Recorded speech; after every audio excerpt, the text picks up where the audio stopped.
Assalamualaikum warahmatullahi wabarakatuh. Halo teman-teman semuanya, nama aku Arya Dewa Ena Mulyo, NIM J3A218420, kelas E Praktikum 1. Pada kesempatan kali ini, aku akan mencoba untuk membahas mengenai awal mula atau sejarah dari apa itu editing. Mulai dari awal mula sebelum adanya editing sampai perkembangannya pada saat ini. Tanpa lama-lama, langsung aja kita bahas. Let's go! Nah, teman-teman sendiri ada yang tahu nggak apa itu editing? Editing adalah proses penyambungan gambar dari banyaknya shot tunggal sehingga menjadi kesatuan cerita yang utuh. Editor menyusun shot-shot tersebut sehingga menjadi sebuah scene. Kemudian dari penyusunan scene-scene tersebut akan tercipta sequence sehingga pada akhirnya akan tercipta sebuah film yang utuh. Nah, sejarah editing dimulai pada tanggal 28 Desember 1895. Pada pertama kalinya ini, orang-orang menonton film pertunjukan yang diproyeksikan melalui sebuah layar.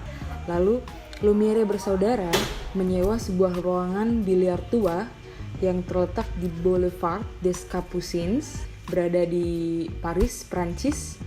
Kemudian dikenal sebagai ruangan bioskop pertama kalinya di dunia.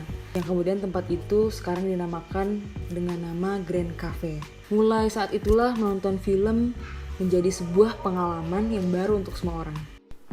Film The Jazz Singer yang disutradarai oleh Alan Crosland yang dibuat pada tahun 1927 merupakan film hitam putih pertama yang menyajikan secara lengkap musik, dialog, dan nyanyian. Yang sebelumnya film hanya berupa video tanpa dialog ataupun nyanyian, hanya diiringi oleh live music performance. Setelah lebih dari 100 tahun, teknologi produksi film telah berkembang dengan pesat.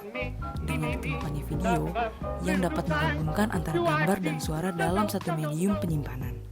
Dengan adanya perkembangan tersebut, orang awam mudah dalam membuat video sendiri baik tujuan komersial ataupun untuk koleksi pribadi.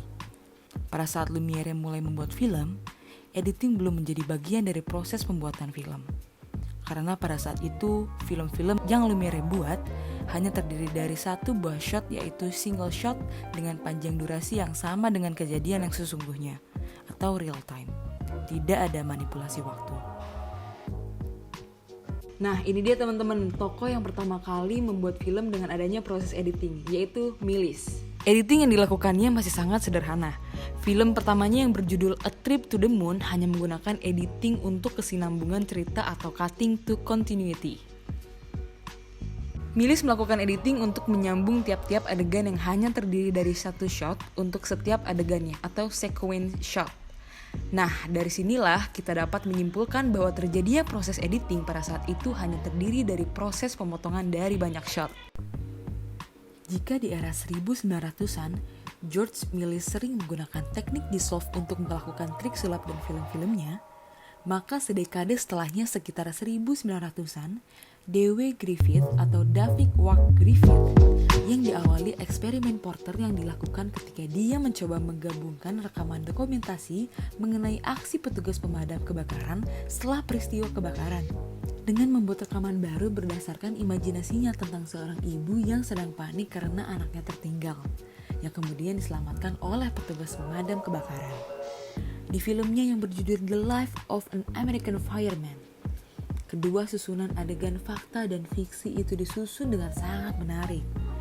Dia berhasil membuat terobosan baru dalam teori editing, yaitu teknik parallel editing. Metode Porter ini kemudian dilanjutkan oleh D.W. Griffith yang mengembangkan parallel editing untuk menambah ketegangan adegan aksi dalam filmnya menjadi teori baru, yaitu penekanan dramatik atau dramatic emphasis. Dia juga membuat variasi tipe shot seperti long shot, medium shot, close up, cutaway, dan tracking shot sebagai materi untuk melakukan teknik editing yang dianggap sebagai konstruksi dramatik.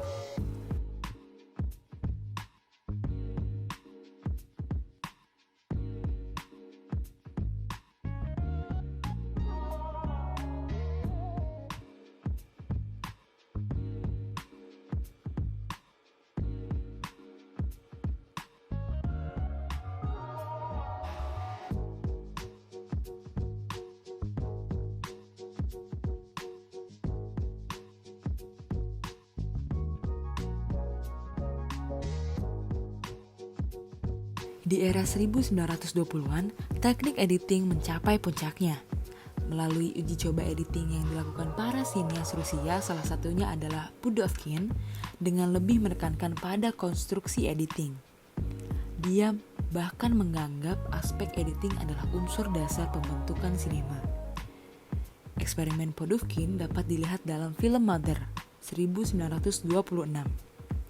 Dari metode ini, didapat pemahaman bahwa editor dapat mengubah-ubah urutan shot sesuai keinginannya, dan hal ini berpengaruh pada makna pesan yang disampaikan.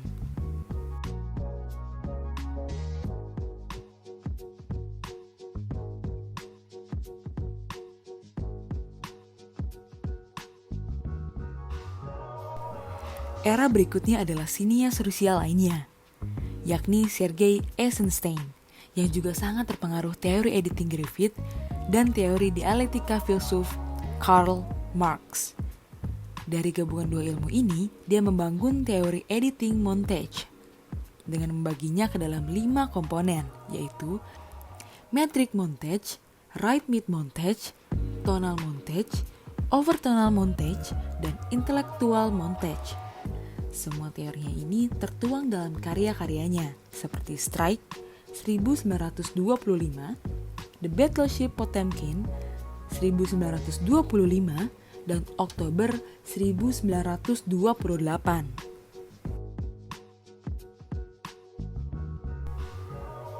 Tentu saja, selain Eisenstein, ada sinias lain yang melakukan eksperimen penyuntingan gambar dengan maksud untuk membangun teknik kreatif dalam editing.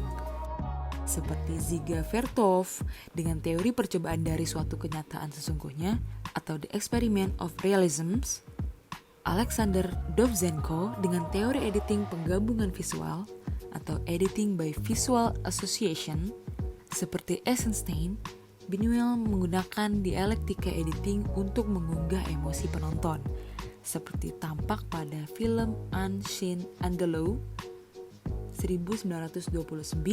Di sini Buñuel memutarbalikkan harapan dan persepsi penonton dalam mengikuti alur cerita yang disusunnya.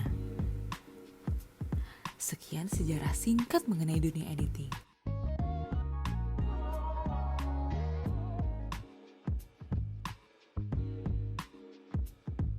Sekian teman-teman pembahasan mengenai sejarah editing. Semoga bermanfaat untuk teman-teman semuanya. Terima kasih. Wassalamualaikum warahmatullahi wabarakatuh.